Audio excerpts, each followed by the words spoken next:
अस्सलाम वालेकुम students, welcome to channel Sayar medical learning. Students, आज की प्रेजेंटेशन के अंदर हमने एम्स ऑफ क्लासिफिकेशन के बारे में पढ़ना है। बायोलॉजी क्लास 9 चैप्टर 3 हमने बायोडाइवर्सिटी स्टार्ट किया हुआ है। आज हमने देखना है कि क्लासिफिकेशन का एम्स क्या था, क्यों इतने जानदारों को क्लासिफाइड करना था, इनकी क्लासिफिकेशन क्यों करनी थी। यहाँ पे हमने सिर्फ एम्स के बारे में जानना है।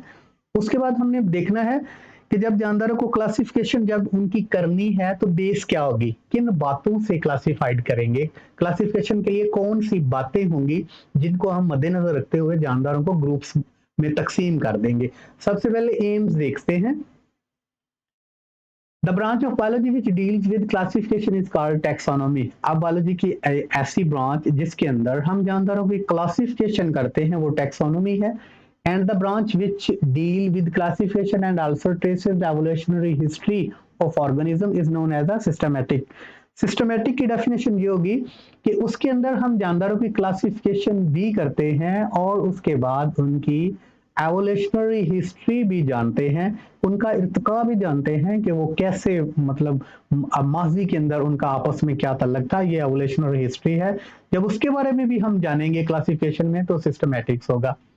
अब the main aims of both these branches are, अब इन दोनों ब्रांचेस का जो ताल्लुक है टैक्सोनॉमी का और सिस्टमैटिक का, इसके एम्स क्या हैं, ठीक है। इनके एम्स ये हैं to determine similarity and differences, ठीक है। अब जानदारों में सिमिलरिटीज और डिफरेंसेस देखना, ये एम है सबसे बड़ा।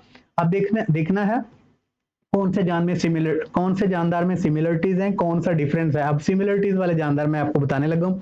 सबसे पहले देखें, आपके पास एक हिरन है, आपके पास एक बकरी है, क्या इनमें सिमिलरिटीज हैं? क्यों? दोनों हर्बीवोर हैं, दोनों घास खाते हैं। डिफरेंस आप में छोटा सा डिफरेंस बताता हूँ। डिफरेंस है, अब शेर, बिल्ली, ठीक है, टाइगर, आप देखें इनमें डिफरेंस है।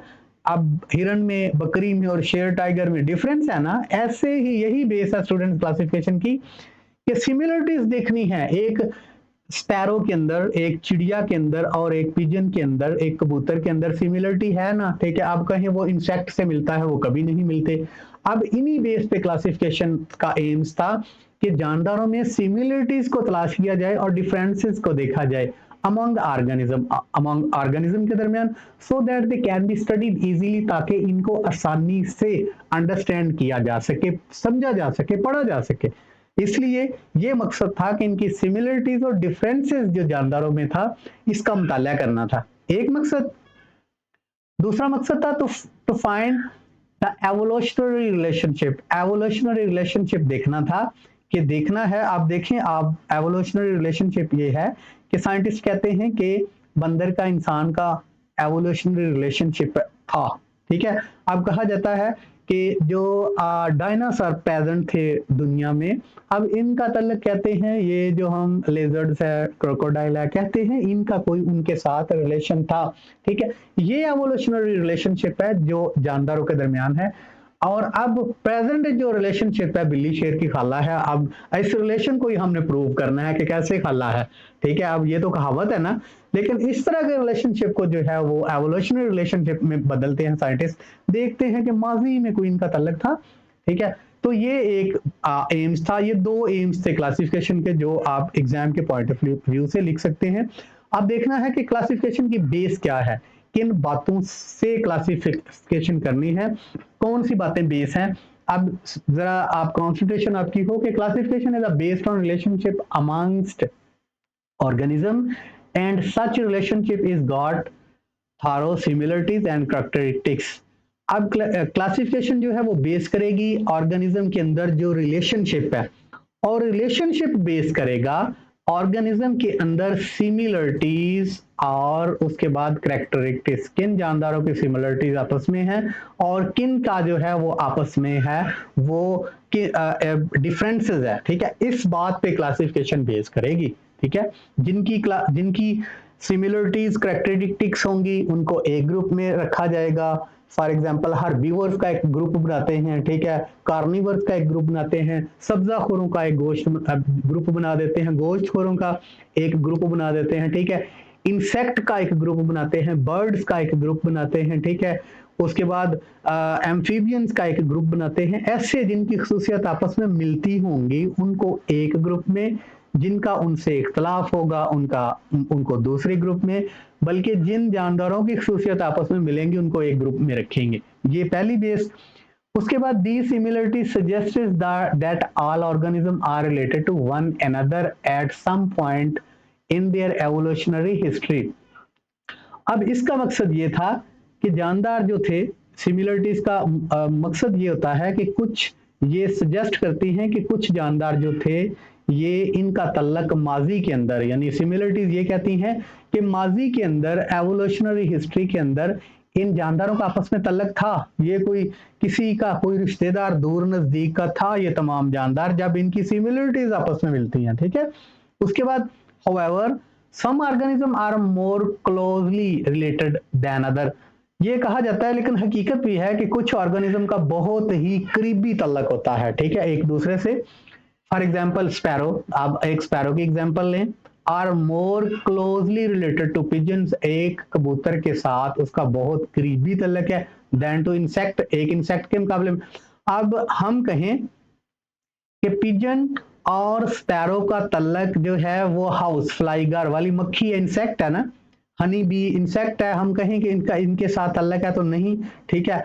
अब पिजन का स्पैरो का स्ट्रक्चर, बॉडी का structure, way of food, way of living style, ये तो मिलते जुलते हैं, और इंसेक्ट का लिविंग स्टाइल कहाँ पिजन से मिला, ठीक है। अब ये हो सकता है कि स्पैरो और पिजन का कोई करीबी तल्लक रहा हो माजी के अंदर, लेकिन इंसेक्ट का नहीं हो सकता, क्योंकि वो उनसे बिल्कुल डिफरेंस है, उनका लाइफस्टाइल डिफरेंस है, उसका वे ऑफ लिविंग डिफरेंस है, उसका वे ऑफ फूड जो है वो गेटिंग फूड स्टाइल मुख्तलिफ है। अब it means that the former two have common evolutionary histories, ठीक है। अब इससे पता चलता है कि दोनों की एवोल्यूशनरी हिस्ट्री अलग है, किस किस की, स्पैरो, पिजन्स और इंसेक्ट, ठीक है, इनकी एक दूसरे से मुख्तलिफ है।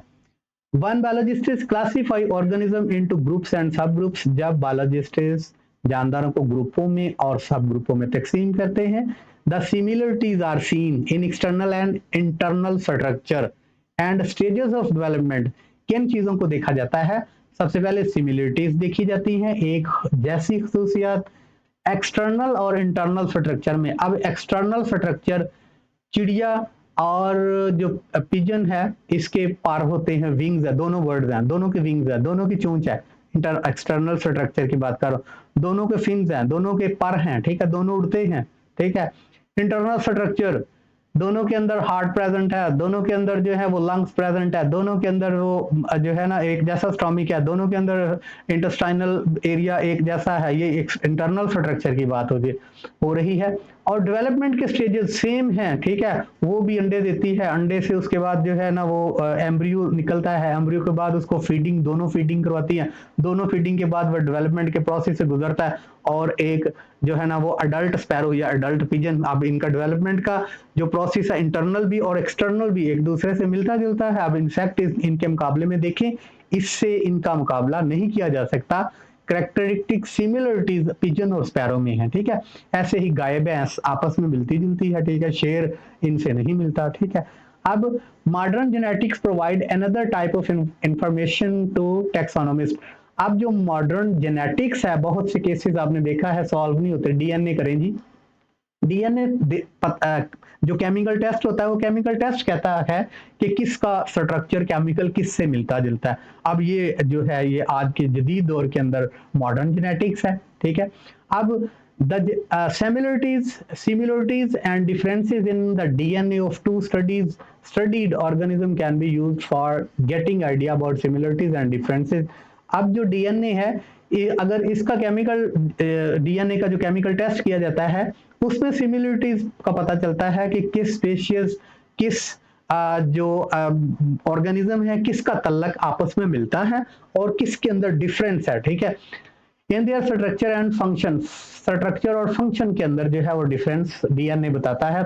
आज अगर ये मॉडर्न साइंस के अंदर डायनासोर का पता चला है तो स्टूडेंट्स ये डीएनए के केमिकल टेस्ट से पता चला है कि किसका डीएनए जो है वो किस, अब कहा जाता है कि जी अब क्रोकोडाइल है, ठीक है, ये लिजर्ड है, इसका तल्लक जो है वो इसके साथ डायनासोर के साथ करीबी था, दूर का था, तो वो डीएनए बेस पे है कि उनके डीएनए की स्टडी कर रहे हैं और देखते हैं कि उनका जो स्ट्रक्चर है, केमिकल स्ट्रक्चर है, वो किस अंदाज से मिलता है।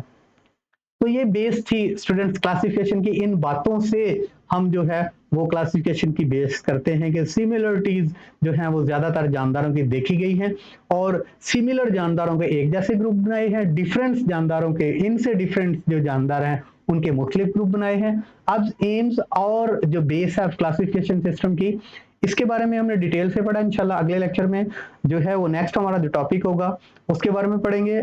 अगर स्टूडेंट्स आपको वीडियो अच्छी लगी हो, लेक्चर की समझ आई हो, तो आप वीडियो को लाइक जरूर करें। इंशाल्लाह अगले लेक्चर में दोबारा मुलाकात होगी। अस्सलाम वालेकुम।